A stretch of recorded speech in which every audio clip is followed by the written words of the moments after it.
Update India TV, हर खबर सच्चाई। वाघवाडी येथे अनैतिक संबंध असल्याचा राग मनात धरून खुनाचा गुन्ह्याचा 12 तासात चढा इस्लामपूर पोलिसांची कामगिरी।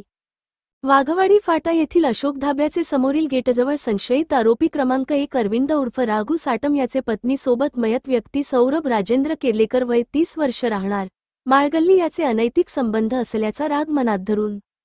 दिनांक 23/4/2025 रोजी रात्री 2:30 वाजताचे सुमारास आरोपी क्रमांक 2 किरण रामचंद्र सातपुते वय 35 वर्षे मूळ राहणार रेड तालुका शिराळा सध्या राहणार संभुअप मठाजवळ इस्लामपूर याने सौरभ नेर्लेकर यास पकडून ठेवून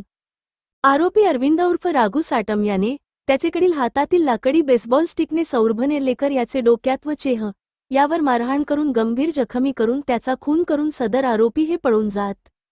असलेबाबत गोपनीय बातमीदारामार्फत इस्लामपूर पीआय संजय हरुगडे यांना माहिती मिळाली। त्यानंतर लागलीच पोनी हरुगडे पोहेको, दीपक ठोबरे चालक पोहेको, यशवंत कोळी पोको, शशिकांत शिंदे, दीपक घस्ते, विशाल पांगे, पोना सचिन भंडारे असे तात्काळ रवाना होऊन वरील आरोपी यांना पेठनाका येथील सह्याद्री हॉटेलचे समोरील रोडवर ताब्यात घेतले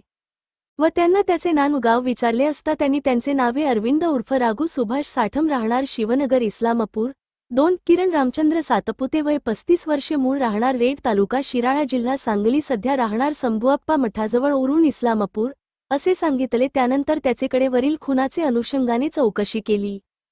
असता सुरुवातील आरोपीने उडवाउडवीचे उत्तरे दिली। त्यानंतर पोलीस ठाण्यात आणून विश्वासात घेऊन चौकशी केल्यानंतर वरील आरोपी यांनी सदरचा गुन्हा केल्याबाबत कबुली दिली आहे। तरी यातील आरोपी यांना पोलीस कस्टडी रिमांड मंजूर होणेकामी न्यायालयात हजर करण्यात आले आहे।